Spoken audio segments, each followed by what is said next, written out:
नमस्कार, मी सुनील तांबे. द सुनील तांबे शोमध्ये आपलं स्वागत आहे. ओबीसी कोट्यामधूनच मराठ्यांना आरक्षण मिळालं पाहिजे अशी मागणी मनोज जरांगे पाटील यांनी केलेली आहे आणि त्या मागणीसाठी ते आंदोलन करत आहेत. त्यांच्या आंदोलनाला प्रचंड पाठिंबा संपूर्ण राज्यातनं मिळताना दिसतो. विशेषतः मराठवाड्यातनं त्याला अधिक पाठिंबा मिळताना दिसतो आणि त्यातला पेच असा होऊन बसलेला आहे की ओबीसी कोट्यातनं त्यांना आरक्षण कसं देणार असा एक पेच म्हणजे राज्यकर्त्यांपुढे आहे. राज्यकर्ते मग काँग्रेस असो, राष्ट्रवादी काँग्रेस असो, भाजप असो, शिवसेना असो, या सर्व पक्षांनी म्हणजे पहिला जो कायदा केला मराठा आरक्षणाचा तो काँग्रेस आणि राष्ट्रवादी काँग्रेस यांचं सरकार असताना केला. दुसरा कायदा देवेंद्र फडणवीस यांचं सरकार असताना करण्यात आला. मात्र यातून म्हणजे पहिला कायदा काही न्यायालयात टिकू शकला नाही. दुसऱ्या कायद्याच्या बाबतीतही त्यांनी एक पिटिशन वगैरे फाईल केलेलं आहे, रिव्ह्यू पिटिशन वगैरे, परंतु ते अजून हिअरिंगला आलेलं नाही सर्वोच्च न्यायालयात. परंतु त्याच्यावरती काही एक म्हणजे अपेक्षित निर्णय होण्याची शक्यता कमी दिसते. त्यामुळे आता तिसरा कायदा देव यांनी केलेला आहे शिंदे सरकारने आणि त्याच्यामध्ये त्यांनी मराठ्यांसाठी एक स्वतंत्र आरक्षणाची तरतूद केलेली आहे. आणि हा कायदा म्हणजे आता हे तिन्ही कायदे एकमताने विधिमंडळात संमत झालेले होते. मात्र तरी हा प्रश्न सुटताना दिसत नाही. याचं महत्त्वाचं कारण जे आहे ते उल्हास बापट हे जे घटनातज्ञ आहेत त्यांनी अनेकदा सांगितलेलं आहे. ते म्हणजे 3 त्याच्या टेस्ट आहेत. एक पहिली गोष्ट म्हणजे सामाजिक म्हणजे मागासवर्गीय आयोग नेमून एखादा समाज घटक मागास आहे की नाही याची खातरजमा म्हणजे याच्यावरती अहवाल घ्यावा. दुसरी गोष्ट म्हणजे त्या संबंधामधली एक सर्वेक्षण जे आहे जे कंटेम्पररी म्हणजे आत्ताचं जुनं नाही आत्ताचं करायला यावं. तिसरी अट अशी आहे की त्या समाज घटकाला तो मागास आहे झालं की मग 50% मर्यादेमध्ये त्याला आरक्षण द्यावं. म्हणजे आरक्षणाची जी 50% मर्यादा इंदिरा साहनी केसमध्ये सर्वोच्च न्यायालयाने घालून दिलेली आहे त्याचं उल्लंघन होता कामा नये. अशा त्या 3 टेस्ट आहेत. तर याच्यामध्ये असं होतं आहे की मराठा समाज हा मागास आहे हे समजा सिद्ध झालेलं असेल तर त्याला मागासवर्गीय कोट्यातनंच आरक्षण मिळू शकतं. अन्यथा 50% मर्यादा ही सर्वोच्च न्यायालयाने घालून दिलेली आहे त्याचं उल्लंघन होतं. आणि तसं होणार असेल तर मराठा आरक्षणाचा जो कायदा आहे हा सुप्रीम कोर्टामध्ये म्हणजे सर्वोच्च न्यायालयात टिकू शकणार नाही असा तो पेच आहे. आणि ही बाब उल्हास बापट सरांनी अनेकदा मुलाखतींमध्ये वगैरे सांगितलेली आहे आणि त्यामुळे जरांगे पाटलांची मागणी या दृष्टीने न्याय्य आहे. आता अडचण अशी आहे की ओबीसीचा एक त्या 2-250 काहीतरी जाती आहेत किंवा जाती समूह आहेत आणि त्याच्यामध्ये मराठी येऊन बसले तर मग आता आमच्या आरक्षणाचा काय असा प्रश्न निर्माण होतो आणि त्याच्यामुळे मराठा विरुद्ध ओबीसी असा संघर्ष गावागावामध्ये बघायला मिळतो. जिकडे ओबीसींची संख्या जास्त आहे काही गावांमध्ये मराठ्यांची संख्या जास्त आहे. त्याच्यातून हा असा एक पीस निर्माण झालेला आहे. आता याच्यावरती म्हणजे आपले सदानंद मोरे हे महाराष्ट्रातले फार मोठे विचारवंत आहेत आणि सदानंद मोरेंनी अशी भूमिका मांडलेली आहे की ही गोष्ट खरीच आहे की मराठ्यांना आरक्षण द्यायचं झालं तर आता ही जी मर्यादा सर्वोच्च न्यायालयाने घातलेली आहे ती 50% ती बदललेला हवी. म्हणजे ती घटनात्मक घटनामध्ये दुरुस्ती करून ती मर्यादा काढून टाकायला हवी आणि ती वाढवायला हवी. कारण याच मुद्द्यावरती म्हणजे बिहारमध्ये हे झालं काय नितीश कुमार आणि तेजस्वी यादव यांचं सरकार असताना त्यांनी बिहारमध्ये जातीय जनगणना केली आणि त्याच्यातून असं लक्षात आलं की जवळपास 65% समाज हा मागासवर्गीय आहे आणि मग त्या समाजासाठी राखीव जागांची तरतूद करायला हवी म्हणून त्यांनी ती मर्यादा वाढवली. मात्र पाटणा उच्च न्यायालयाने त्या राखीव जागांची जी मर्यादा ओलांडलेली होती 50%पेक्षा ती स्थगिती दिली त्याला म्हणजे ती रद्द करण्यात आली. त्यामुळे हा सरळ प्रश्न येतोय की आता समजा हे मागासवर्गीय आहेत त्यांची संख्या समजा वाढणार असेल तर ऑब्व्हियसली म्हणजे साधी गोष्ट आहे की या डब्यामध्ये जागा नसेल तर दुसरा डबा जोडायला हवा तरच लोकांना घेता येईल. आम्ही आता बंद केलं आता कोणाला घेणार नाही आतमध्ये असं नाही करता येतं. राजकीय दृष्ट्या तर ते अवघडच आहे.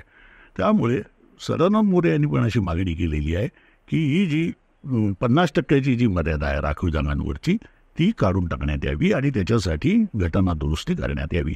आता याच्यामध्ये 3-4 पेच आहेत.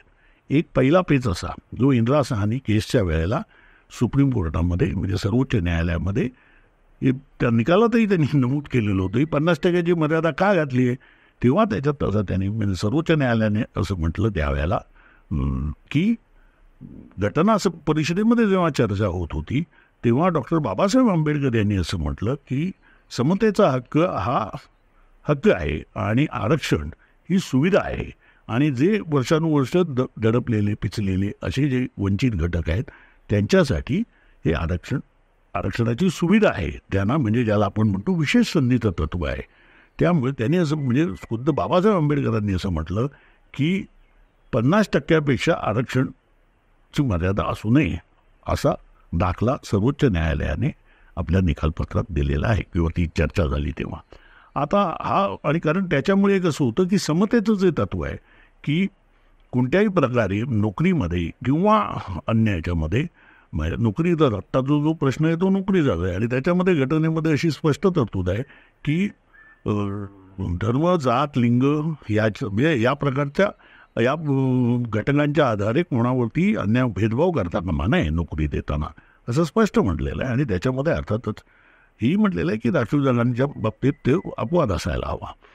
आता प्रश्न असा आहे की ही जी हे करायचं आहे तर ती घटना दुरुस्ती करायची झाली तर ही घटना दुरुस्ती केंद्र सरकारने करायला हवी आणि केंद्र सरकारने ही घटना दुरुस्ती करायची असेल तर आता हे जे सगळे राजकीय पक्ष म्हणजे आता लवकरच विधिमंडळाचं अधिवेशन सुरू होईल आणि त्याच्यामध्ये असा विरोधी पक्षांनी किंवा सत्ताधारी पक्षाने कोणी राज्य विधिमंडळात असा ठराव आणावा की एक म्हणजे महाराष्ट्रामध्ये जातीय जनगणना करण्यात यावी आणि त्याची सामाजिक आर्थिक पाहणी जशी बिहारमध्ये करण्यात आलेली आहे. आणि दुसरा ठराव असा असावा की ही जी 50% मर्यादा आहे ती काढून टाकण्यासाठी केंद्र सरकारने घटना दुरुस्ती करावी. असे 2 ठराव राज्य विधिमंडळात मांडण्यात यावे. आणि जर का आत्ता आपण बघितलं तर सगळ्यांचीच त्याला अनुकूल आहेत. म्हणजे मराठ्यांना आरक्षण देण्यासाठी कोणत्याही राजकीय पक्षाचा विरोध नाही आहे. मुद्दे एवढ्याच आहेत की ओबीसी म्हणतात, ओबीसींचं म्हणणं असं आहे तुम्ही आमच्या ताटातलं काढून घेऊ नका, आमच्यामध्ये वाटेकरू होऊ नका. मग आणि त्यांच्यामध्ये वाटेकरी व्हायचं नसेल तर त्यामुळे सगळ्यांना पाठिंबाच आहे. मग तसं असेल तर ही जी मर्यादा आहे ही उठवण्यासाठी किंवा ती वाढवण्यासाठी केंद्र सरकारने त्याच्यामध्ये पुढाकार घ्यायला हवा. कारण या घटना दुरुस्ती राज्य सरकार याच्यामध्ये काहीच करू शकत नाही. राज्य सरकारला अधिकार आहे कोण मागास आहे हे ठरवण्याचा. राज्य सरकारला त्यांना फक्त त्या मर्यादेतच त्या घटकाला राखीव जागा देता येतील, आरक्षण देता येईल. उदाहरणार्थ समजा आता मराठा आहे, धनगर आहे, आणखीन वेगवेगळे समूह आहेत, यांच्यापैकी कोणता समूह मागास आहे हे ठरवण्याचा अधिकार राज्य सरकारला आहे. आणि राज्य सरकारने त्या 50%च्या मर्यादेमध्येच सगळ्यांना वाटून दिल्या पाहिजेत राखीव जागा, असं सर्वोच्च न्यायालयाने घालून दिलेलं बंधन आहे. याच्यामधून बाहेर पडायचं झालं तर जी काही घटना दुरुस्ती त्याच्यासाठी घटना दुरुस्ती करायला लागेल आणि तो प्रश्न काही राज्याच्या अखत्यारीतला नाही. त्यामुळे राज्य विधिमंडळाने एकमुखाने ठराव करून हे केंद्राकडे ही विनंती करणं हा एक उपाय आहे. आणि त्या उपायासाठी महाविकास आघाडीने किंवा महायुती सरकारने पुढाकार घ्यायला हवा. त्यांनी सरळ असा ठराव याच्यामध्ये पास करायला हवा. जर का मराठ्यांच्या आरक्षणाच्या मुद्द्यावरती सर्वपक्षीय एकमत आहे तर या मुद्द्यावरती काय एकमत नसावं. कारण हीच मर्यादा आहे ना, 50%ची मर्यादा असल्यामुळे मराठ्यांना या ओबीसीमध्ये ढकलावं लागतंय. नाही तर मराठ्यांची काही अशी इच्छा नाही की आम्हाला ओबीसींचा वाटा हवा आहे असं मराठ्यांचंही म्हणणं नाही आहे. तेव्हा ही समजा 50%ची मर्यादा हटवायची असेल तर त्यासाठी केंद्र सरकारला विनंती करणं हा एक अतिशय उत्तम आणि चांगला मार्ग आहे. आणि तो समजा केला म्हणजे आता त्याच्यात केंद्र सरकार मानेल की नाही हा नंतरचा मुद्दा आहे. परंतु निदान ओबीसी आणि मराठा या दोन्ही समाजांना एक निदान आम्ही कोणाच्या ताटातलं काढून कोणाला देत नाही आहोत याच्यावरती तरी होईल. आणि जे मराठ्यांना आरक्षण द्यायचं त्या बाबतीत आम्ही अतिशय गंभीर आहोत असा तरी मेसेज महाराष्ट्राच्या कानाकोपऱ्यात जाईल. आणि असा संदेश जाणं हे गरजेचं आहे. कारण अन्यथा आज एवढ्या मोठ्या प्रमाणावरती दुपळी निर्माण झालेली आहे. म्हणजे विशेषतः मराठवाड्यात नगर असे तिकडे ही मोठ्या प्रमाणावरती दुपळी निर्माण झाली आहे. प्रत्येक पारावरती तोच विषय आहे. पण त्याच्यामध्ये आता आम्ही निवडणुका लढवणार आहोत आणि मग लगेच ते निघतं सगळं की मराठ्यांकडे अमुक आहे, मराठ्यांकडे तमुक आहे. तर ठीक आहे, म्हणजे त्याच्यातला जो क्रिमी लेअर आहे तो बाजूला करा. कारण मराठ्यांकडे APMC असतात हातात, मराठ्यांच्या हातामध्ये जिल्हा बँक आहेत, मराठ्यांच्या हातामध्ये साखर कारखाने आहेत, मराठ्यांकडे शिक्षण संस्था आहेत. अशा प्रकारचं हे केलं जातं. परंतु तो एक छोटा गट आहे. बहुसंख्य मराठा हा वंचितच आहे. मग तसं असेल तर त्यांच्या समजा हे द्यायचं असेल आपल्याला आरक्षण, तर ही जी मर्यादा आहे ती काढली तर सगळ्यांना, कारण आता म्हणजे जसं एसटीचं असतं ना की आपण म्हणजे रिझर्वेशन फुल झालं असेल तर काय जादा गाडी सोडायला लागते, तसंच आहे ते. जादा गाडी सोडा, हे वाढवा मर्यादा आहे काय त्याच्यात. बरं तो मुद्दा असा आहे की भारतीय राज्यघटनेचा, की भारतीय राज्यघटनेने की असं म्हटलेलं नाही आम्ही सगळ्या भविष्यातल्या भविष्यासाठी या तरतुदी गेल्या, तसं नाही आहे, फ्लेक्झिबल आहे. अमेरिकेच्या राज्यघटनेत असं आहे की आम्ही पुढच्या पिढ्यांसाठी राज्यघटना करतोय, असं काय आपल्या भारतीय राज्यघटनेत म्हटलेलं नाही आहे. त्यामुळे हाच एक आत्ता मार्ग आहे की ताबडतोब यांनी तसा ठराव करावा आणि इतर राज्यांनाही असा ठराव करावा, अशी मागणी करावी इतर राज्यांनी. याच्यासाठी मोर्चे बांधणी करण्याची गरज आहे. कारण आत्ता जो लढा म्हणजे सहज मोरे म्हणतात ते बरोबरच आहे की हा लढा केवळ मराठ्यांचा नाही आहे, तर ते म्हणजे इतर मागासवर्गीयांचाही आहे, तरच त्यांना पुढे संधी मिळेल. म्हणजे उदाहरण द्यायचं झालं तर भटके विमुक्त जो समूह आहे मोठ्या प्रमाणावरती, त्यांना कुठे राखीव जंगांचा लाभ मिळतोय? त्यांना फारच 1-2%, अर्धा-पाऊण टक्के कुठेतरी ॲडजस्ट केलं जातं त्या पुन्हा मागासवर्गीय प्रवर्गामध्येच.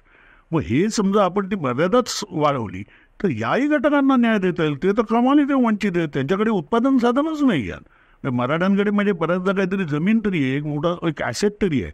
भटक्या विमुक्तांकडे तर कोणतेच ॲसेट नाही आहेत. आणि मग त्यांना त्यांच्याही प्रश्नाची तड लावायची असेल तर ही राखीव जागांच्या बाबतीत सर्वोच्च न्यायालयाच्या निर्णयाने जी 50% मर्यादा घातलेली आहे, ही मर्यादा दूर करणं आणि त्यासाठी आवश्यक ती घटनात्मक तरतूद करणं म्हणजे घटनेमध्ये दुरुस्ती करणं हा एक उत्तम मार्ग आहे. आणि यासाठी महाविकास आघाडी, महायुती सरकार याने पुढाकार घ्यायला पाहिजे आणि आत्ताच्या विधिमंडळाच्या अधिवेशनामध्ये तसे 2 ठराव पास करायला हवेत.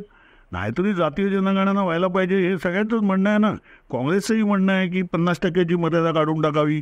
काँग्रेसचं म्हणणं आहे की जातीय जनगणना भारतामध्ये करण्यात यावी. ही काँग्रेसच्या जाहीरनाम्यातले मुद्दे आहेत त्या. आणि भाजपचा काही त्याला विरोध असण्याचा मुद्दाच नाही आहे. भाजप तर हा ओबीसींचाच पक्ष आहे किंवा ओबीसींचाच त्यांचा आधार आहे. त्यामुळे असं असेल तर हे करावं आणि ही मर्यादा काढून टाकावी आणि पुढे सरकावं. इतका साधा मुद्दा सध्या पुढे आहे आणि त्याच्यासाठी महाविकास आघाडीचे जे नेते आहेत आणि महायुतीचे हे जेव्हा ते चहापानाला बसतात विधिमंडळ अधिवेशनाच्या अगोदर, तेव्हा याच विषयावरती चर्चा करावी आणि असे 2 ठराव आपण विधिमंडळामध्ये मांडावेत. आणि विधिमंडळामध्ये ते एकमुखाने मान्य व्हायला काही अडचण असण्याचे कारणच नाही आहे. कारण सगळ्यांना न्याय द्यायचा ना. म्हणजे सर्व राजकीय पक्षांना ओबीसी आणि मराठा आणि अन्य मागासवर्गीय जे कोणी असतील त्यांना न्याय द्यायचा असेल तर त्याच्या ही मर्यादा काढून टाकणं म्हणजे ती तरतूद घटनेची मध्ये तशी तरतूद करणं, त्याच्यासाठी घटना दुरुस्ती करणं हे गरजेचं आहे. आणि त्यासाठी या सर्व राजकीय पक्षांनी पुढाकार घ्यायला पाहिजे.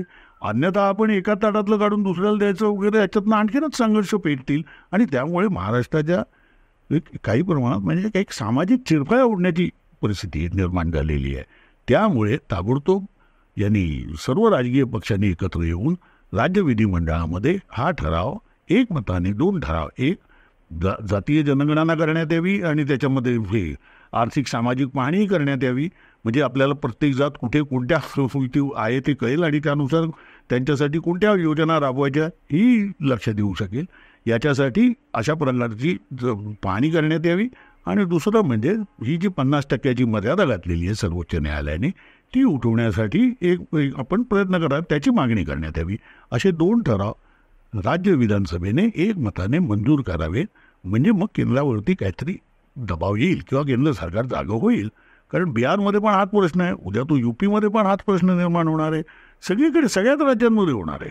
मग त्यावेळेला अशा प्रकारची एक सर्वसमावेश म्हणजे ज्याला असं पण म्हणू की सर्व समाधान करणारी मग त्याच्यामध्ये आहे. म्हणजे हे ओढाताण होणार पण ओढाताण ते राजकीय नेतृत्व हँडल करेल ना त्या राज्यामधलं. तर अशा प्रकारची मागणी मात्र करण्याची गरज आहे. कारण आता हे जे घटक मागे राहिलेले आहेत, वंचित राहिलेले आहेत, त्यांना पुढे जायचं असेल तर आता आपल्याला 50%ची जी मर्यादा आहे ती काढणं गरजेचं आहे. आणि यासाठी केंद्र सरकारने पुढाकार घ्यायचा आहे आणि तो केंद्र सरकारने पुढाकार घ्यावा यासाठी विविध राज्यांनी तो दडपण आणलं पाहिजे. आणि आपले जे खासदार आहेत तिकडे, आता महाविकास आघाडीचे जास्त खासदार आहेत, त्यांनी त्या मागण्या करायला पाहिजेत. महायुतीचे जे खासदार आहेत त्यांनी त्यांना पाठिंबा द्यायला पाहिजे. कारण मुद्दा इथे राजकारणाचा नाही आहे, मुद्दा आहे तो दडपलेल्या या वंचित घटकांना, जे मागास आहेत त्या घटकांना एक न्याय देण्याचा मुद्दा आहे. या विषयावरती सगळ्यांनी एकत्र यायला काहीच हरकत नाही. नमस्कार. आपल्याला एपिसोड कसा वाटला हे कमेंट बॉक्समध्ये अवश्य लिहा. इंडी जर्नल हा चॅनल सबस्क्राईब करा आणि स्वतंत्र पत्रकारितेला हातभार लावा. धन्यवाद.